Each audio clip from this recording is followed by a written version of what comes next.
बात में आपका स्वागत है।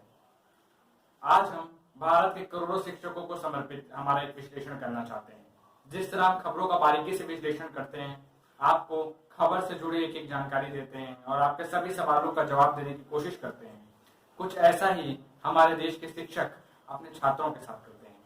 फर्क सिर्फ इतना है कि शिक्षकों को सभी सवालों का जवाब ब्लैक बोर्ड पर देना होता है, क्लास में देना होता है, और हम ये काम टीवी स्क्रीन पर करते हैं। जिज्ञासाओं को शांत करने, जानकारियों और सवालों का जवाब देना, हमें शिक्षकों से उसकी प्रेरणा मिलती है। इसलिए आज शिक्षक दिवस के मौके पर हम देश भर के तमाम शिक्षकों को नमन करते हुए इस विश्लेषण की शुरुआत करते हैं। अंग्रेजी की एक मशहूर कहावत है, teaching is one profession that creates all other professions. यानी शिक्षा देना ही इकलौता ऐसा काम है जो बाकी सभी तरह के पेशों को जन्म देता है।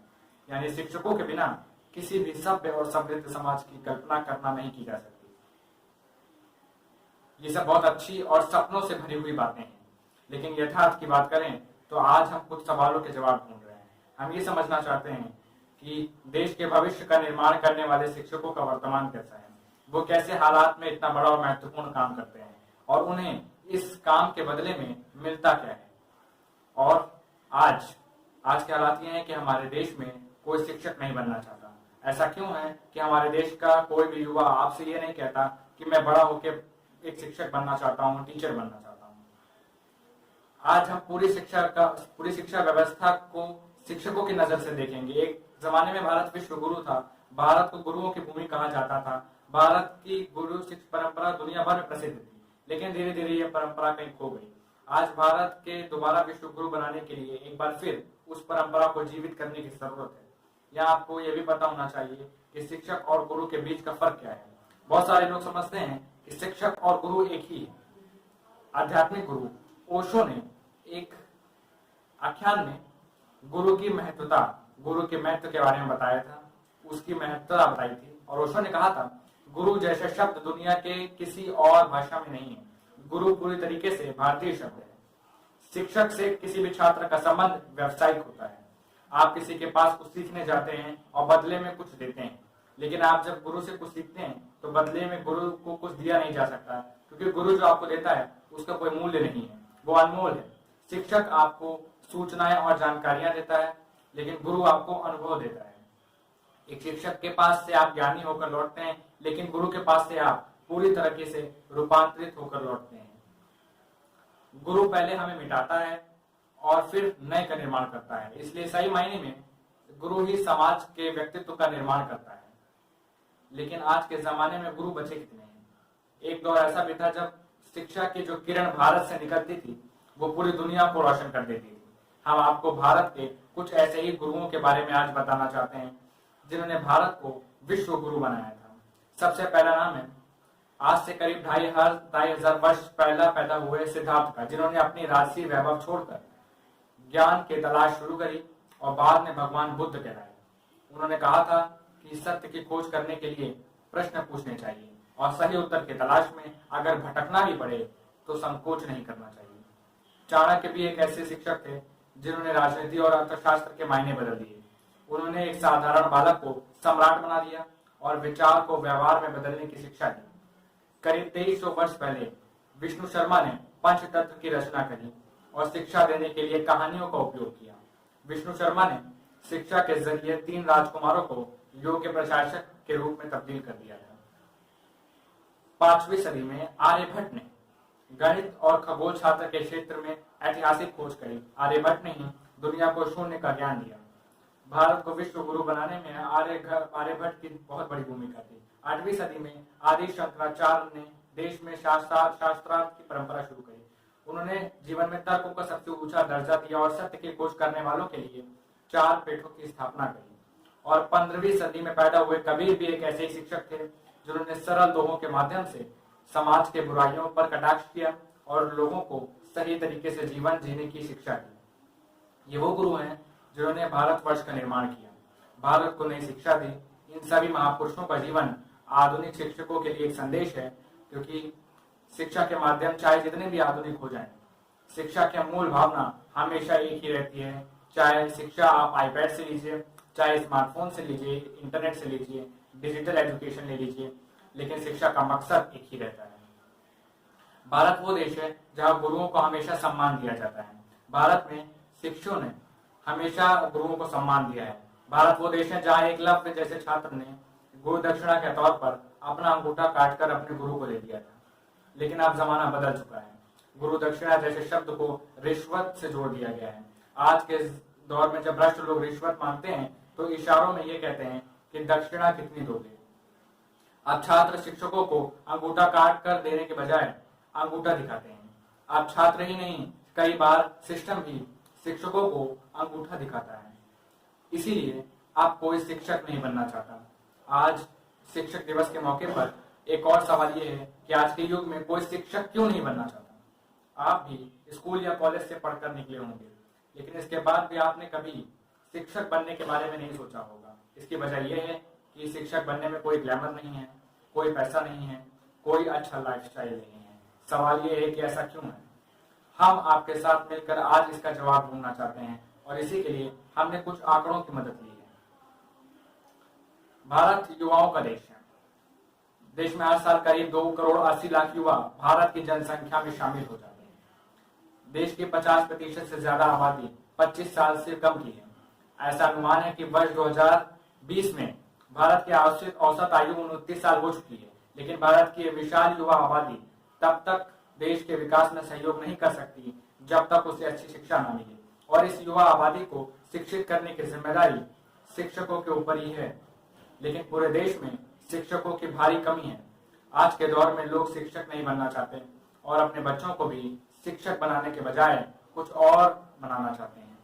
देश में शिक्षकों के करीब 10 लाख पद इस समय खाली पड़े हैं। हालत यह है कि एक क्लास में 28 बच्चों पर एक शिक्षक, एक टीचर होना चाहिए, लेकिन कई सरकारी स्कूलों में एक क्लास में 100 से ज्यादा बच्चे हैं। देश की 65% आबादी ग्रामीण इलाकों में रहती है, इसलिए ग्रामीण इलाकों में शिक्षा पर ज्यादा फोकस करने की आवश्यकता है, लेकिन ऐसा है नहीं। ग्रामीण इलाकों को ज्यादातर सरकारी स्कूलों में एडहॉक यानी संविदा का शिक्षक काम करते हैं और ऐसे टीचर्स को पैसा भी बहुत कम मिलता है। देश में 13% शिक्षक कॉन्ट्रैक्ट पर हैं। ये ऐसे टीचर्स हैं जिन्हें बहुत कम पैसा मिलता है और इनमें से बहुत से शिक्षक क्वालिफाइड भी नहीं है। इस दौर में शिक्षकों की काबिलियत भी सवालों के घेरे में है, क्योंकि टीचर्स एलिजिबिलिटी टेस्ट को सिर्फ 20% लोग ही पास कर पाते हैं। इसीलिए ज्यादातर राज्य सरकारों ने इस टेस्ट को ही खत्म कर दिया है। अब सवाल ये भी है कि भारत में कोई व्यक्ति शिक्षक क्यों नहीं बनना चाहता। इसका जवाब ये है कि हमारे देश में शिक्षकों को अच्छा वेतन नहीं मिलता है। अच्छा टैलेंट भी इसलिए शिक्षा के क्षेत्र में नहीं आता। अच्छी प्रतिभाएं कुछ और करती हैं। हमारे देश की जो अच्छी प्रतिभाएं हैं वो या तो डॉक्टर बन जाते हैं, या तो इंजीनियर बन जाते हैं, मैनेजमेंट की तरफ चले जाते हैं, MBA कर लेते हैं, या किसी और प्रोफेशन में चले जाते हैं, लेकिन शिक्षक की तरफ कोई आकर्षित नहीं होता। सरकारी प्राइमरी स्कूलों के शिक्षकों को 20,000 से लेके 40,000 तक की सैलरी मिलती है और अब इससे ज्यादा भी है। लेकिन देश में सेकेंडरी और हायर सेकेंडरी स्कूलों के शिक्षकों को इससे थोड़ा ज्यादा पैसा मिलता है। अब ये भी जान लीजिए कि विदेशों में शिक्षकों को कितना पैसा मिलता है। सिंगापुर में स्कूलों में एक शिक्षक को 45,755 अमेरिकी डॉलर यानी 33 लाख रुपए प्रति वर्ष की सैलरी मिलती है, जबकि दक्षिण कोरिया, अमेरिका, जर्मनी और जापान जैसे देशों में स्कूल में पढ़ाने वाले शिक्षकों को औसतन 40,000 अमेरिकी डॉलर यानी करीब करीब 29 लाख रुपए प्रति वर्ष की सैलरी मिलती है। यूनाइटेड किंगडम में स्कूल के शिक्षकों को 33,377 अमेरिकी डॉलर्स के आसपास यानी करीब 24 लाख रुपए प्रति वर्ष का वेतन मिलता है। यानी हमारे देश के शिक्षकों पर उन उम्मीदों का तो जबरदस्त बोझ है और दुनिया के पैमानों पर अच्छा वेतन भी लेकिन उन्हें नहीं आता। इस बात में गुरु शिष्य परंपरा को बहुत नुकसान पहुंचाया है। इस बात में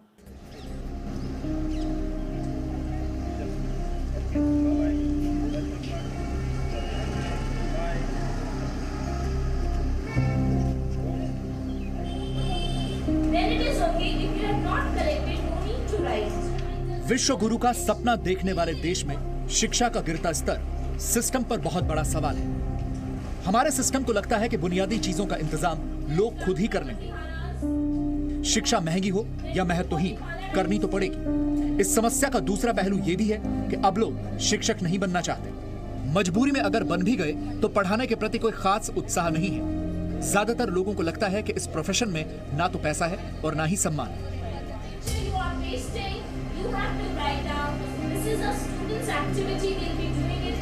लेकिन इन सब के बीच ऐसे शिक्षक भी हैं जो शिक्षा को धर्म, कर्तव्य और जिम्मेदारी समझते हैं।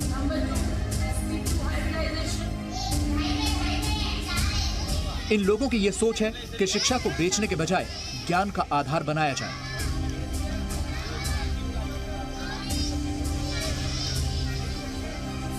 सबसे पहले आप मध्य प्रदेश के खरगोन की सुलोचना से मिलिए। नकली हाथ से चौक पकड़कर ब्लैक बोर्ड पर केमिस्ट्री के कठिन सवालों को आसान बना रही हैं। Number 6 sp3 b3। इनकी शिक्षा में सबसे बड़ा ज्ञान तो यही है कि जिंदगी भले ही बहुत मुश्किल सवाल हो, उसे हौसले के आगे सरल बनना ही पड़ता है।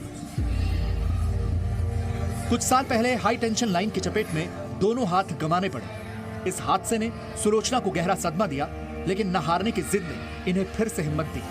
आज सुलोचना 11वीं और 12वीं क्लास के बच्चों को केमिस्ट्री पढ़ा रही हैं। परिवार वालों की मदद से सब कुछ पॉसिबल हो पाया। दोबारा से मैंने प्रोस्थेटिक हैंड्स वापस से लिखना चालू किया और मैं वापस से फिर से वैसे पढ़ा पा रही हूँ। हमें हर पल आगे बढ़ते रहना चाहिए। हमको एक मानव जीवन बहुत मुश्किल से मिला है, उसको हमें यूं ही व्यर्थ नहीं करना चाहिए। केमिस्ट्री के सवालों में उलझे हुए बच्चों को जब निराशा होती है तो वो अपनी मैडम के हौसलों की तरफ देखते हैं। तब हर मुश्किल आसान लगती है। मैम बहुत अच्छी तरीके से हमें पढ़ाती है। हम हर टॉपिक क्लियर करती हैं। जब तक हमें समझ नहीं आता तब तक क्लियर करती हैं। जितनी बार हम पूछते हैं उतनी बार अच्छे से बताती है। मैम उनके लिए कोई प्रॉब्लम नहीं है। ये वो पूरा अच्छे से एक्सप्लेन करती है, पूरा लिखती है बोर्ड पे। वो हर टॉपिक को लिख के एक्सप्लेन करती है। सुलोचना की तरह ही निर्मला की हिम्मत उनके छात्रों को शिक्षा का प्रकाश दे रही है, जबकि खुद निर्मला के जीवन में अंधेरा है। बचपन में हुई एक बीमारी में उनकी आंखों की रोशनी चली गई, लेकिन उन्होंने हार नहीं मानी। तय किया कि अपनी पढ़ाई ब्रेल लिपि से करेंगी और शॉर्ट हैंड से कंप्यूटर और टेलीग्राफ का कोर्स किया। पढ़ाई तो वही है, पढ़ाई में कोई अंतर नहीं है, बस केवल ब्रेल लिपि लिखने का तरीका अलग है। पढ़ाई तो वही है जो सारे नॉर्मल बच्चे पढ़ते हैं, वही पढ़ाई हम भी नहीं करते। तो शुरू से ही रुचि थी बच्चों को पढ़ाने में। तो मैडम के पढ़ाने में जो रुचि है वो बच्चे भी उनकी रुचि से मतलब पढ़ते हैं और बच्चों में भी रुचि है कि मैडम से वो पढ़े। बच्चे मैडम की जो बात है वो बहुत ही अच्छे तरीके से समझ पाते हैं और उनको देख करके हमें भी प्रेरणा मिलती है। गुरु, किताब और एक कलम किसी भी इंसान की जिंदगी बदल सकते हैं। जरूरत सिर्फ एक ईमानदार कोशिश की है। गाजियाबाद के रहने वाले दो दोस्त करुणा और सुशील ने यह तय किया कि अपनी नौकरी करने के बाद उन बच्चों को पढ़ाया जाए जो आसपास के इलाकों में मजदूरी और कचरा बीनने का काम करते हैं। शुरुआत 1-2 बच्चों से हुई और आज 450 बच्चों तक पहुंच गई। यहाँ पे इनके लिए जो सबसे बड़ा मुद्दा होता है वो पढ़ाई का है। पढ़ाई शुरू कहाँ मिले, क्वालिटी एजुकेशन कहाँ से मिले। इन बच्चों के लिए सबके मन में ना ये ज़्यादा रहता है बेचारे। वो बेचारापन जब तक ये लोग सोचते रहेंगे ना तब तक तो ये बढ़ेंगे नहीं, क्योंकि इनके माइंड में भी फिर बड़े होते होते आ जाता है कि हम बेचारे हैं, ये हमें मिलना चाहिए। फाइट करना कोई नहीं सिखाता। इनकी क्लासेस इनके टाइम शेड्यूल के हिसाब से अरेंज करते हैं। हमारी क्लासेस मॉर्निंग में 7 बजे से शुरू हो जाती है, रात को 9:30-10 बजे तक हमारी क्लासेस चलती हैं। ज़्यादातर हमारे जो सेंटर्स हैं वो ओपन एरिया में ही हैं, जैसा कि आप ये देख रहे हैं, और ज़्यादातर सेंटर्स हमारे इनके एरिया के पास में ही हैं। तो हम लोग प्रॉपर स्कूल एजुकेशन देते हैं। अपने बचपन में गरीबी का सामना करने वाले ये दोनों दोस्त नहीं चाहते थे कि इन बच्चों को भी उन्हीं मुश्किलों से गुजरना पड़े। तभी इन्होंने ठान लिया कि वो झुग्गी झोपड़ी में रहने वाले बच्चों को खुद पढ़ाएंगे। श्रीमती मनु गुलाटी, नई दिल्ली। शिक्षा के क्षेत्र में अपने महत्वपूर्ण योगदान के लिए उन शिक्षकों को सम्मानित किया जिन्होंने अपनी प्रतिभा और लगन से समाज में शिक्षा को पहुंचाने का काम किया है। ये वो अध्यापक हैं जो अपनी शिक्षा से सम्मान की नजरों से देखे जाते हैं। हमारे बच्चे टैलेंटेड बहुत है, घर जाके काम भी करते हैं, स्कूल में पढ़ाई भी करते हैं, बहुत सारी चीज़ों में अपने पेरेंट्स का हाथ भी बटा रहे हैं, कम्युनिटी में भी बहुत एक्टिवली इन्वॉल्व है, सोशल गैदरिंग्स को भी, सोशल चीज़ों में भी, सोशल इश्यूज़ की अवेयरनेस बहुत है उनको।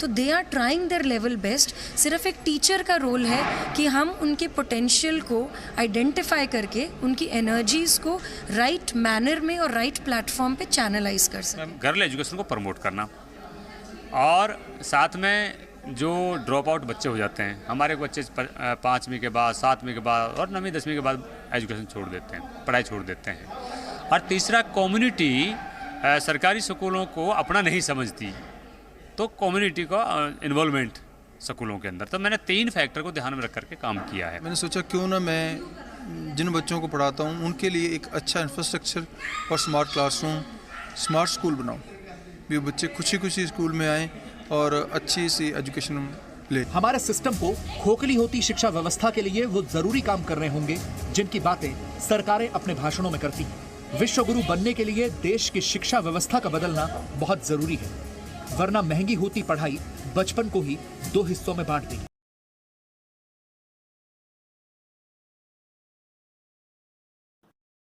हमारे देश की विडंबना ये भी है कि शिक्षकों से उनके अपने काम के साथ साथ और भी तमाम सरकारी काम कराए जाते हैं। चुनाव कोई भी हो, ड्यूटी हमेशा शिक्षकों की लगती है। आप जानते हैं भारत दुनिया का सबसे बड़ा लोकतंत्र है। लोकतंत्र में चुनावों को बहुत महत्व दिया जाता है और हमारे देश में तो हर समय कहीं ना कहीं कोई ना कोई चुनाव चलता ही रहता है साल भर, और हर राज्य में चुनाव को निपटाने का काम शिक्षकों को ही दिया जाता है। पोलिंग स्टेशन पर काम हो या कोई दूसरे काम हो, शिक्षकों को सबसे ज्यादा ये काम दिया जाता है। हर 10 वर्षों में सरकार जनगणना भी करवाती है। हर देश के व्यक्ति के बारे में तरह तरह के आंकड़े इकट्ठा किए जाते हैं। गांव गांव जाकर इस काम के करने में जाकर शिक्षकों को ही जिम्मेदारी इसकी दी जाती है। स्कूल में पढ़ाने के अलावा उन्हें और तमाम कार्य भी करने पड़ते हैं। इसके अलावा सरकार की बहुत सारी सरकारी योजनाएं होती हैं जिन्हें जमीनी स्तर पर लागू करवाने का काम भी शिक्षकों को ही दिया जाता है।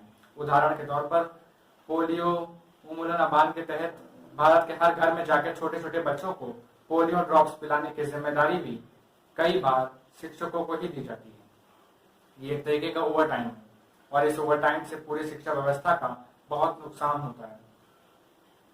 अब आपके मन में भी सवाल आ रहा होगा, क्या दुनिया में कहीं कोई ऐसा देश है जहाँ शिक्षा का एक आदर्श सिस्टम हो?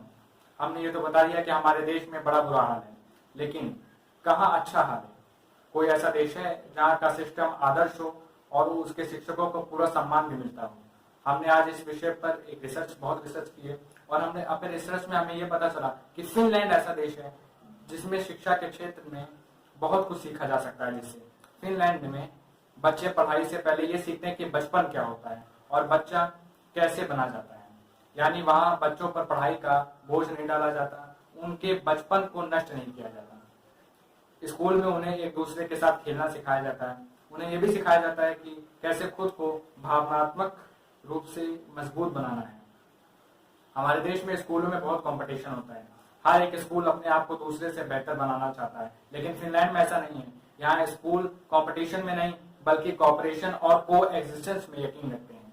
और इसकी सबसे बड़ी वजह है कि फिनलैंड में कोई भी प्राइवेट स्कूल नहीं है और देश में चलने वाला हर एक शिक्षण संस्थान सरकार के पैसे से चलता है, प्राइवेट नहीं चलता। और यहाँ उल्टा है, जहाँ भी नियंत्रण सरकार के हाथ में है वहाँ वो शिक्षण संस्थान बिगड़ जाता है और ज्यादातर जो अपने बच्चों को प्राइवेट स्कूल में भेजना चाहते हैं। भारत के तरह फिनलैंड के शिक्षक अंडरपेड नहीं है। वहाँ शिक्षक का पेशा एक सम्मानित पेशा माना जाता है। फिनलैंड में शिक्षकों पर और छात्रों पर लगातार रिसर्च होता रहता है और सरकार की कोई योजना अगर शिक्षा के क्षेत्र में अच्छा परिणाम देती है तो उस पर और ज्यादा काम किया जाता है और उससे और कई जगहों पर इम्प्लीमेंट किया जाता है। फिनलैंड के शिक्षक बच्चों के पढ़ने के लिए अपनी एक मिनी लेबोरेटरीज बनाते हैं। ये शिक्षक ही तय करते हैं कि बच्चों के लिए क्या किया जाना चाहिए। फिनलैंड में ये कानून है कि हर 45 मिनट की क्लास के बाद 15 मिनट का प्ले टाइम होता है, यानी बच्चों पर पढ़ाई का बोझ नहीं है। भारत में अक्सर बच्चों को होमवर्क के बोझ के नीचे दबा दिया जाता है, लेकिन फिनलैंड में ऐसा नहीं है। वहाँ बच्चों को बहुत कम होमवर्क दिया जाता है। बच्चों को ज्यादातर काम स्कूल में ही करवा दिए जाते हैं, बल्कि उसका घर का समय परिवार के साथ बताने के लिए सुरक्षित रखा जाता है ताकि बच्चे जीवन के बारे में भी कुछ सीख पाएं और अपने परिवार के साथ ज्यादा समय बिता पाएं। तो चलिए आज के लिए बस इतना ही। मिलते हैं आपसे जल्दी, तब तक के लिए खुश रहिए, सुरक्षित रहिए। नमस्कार।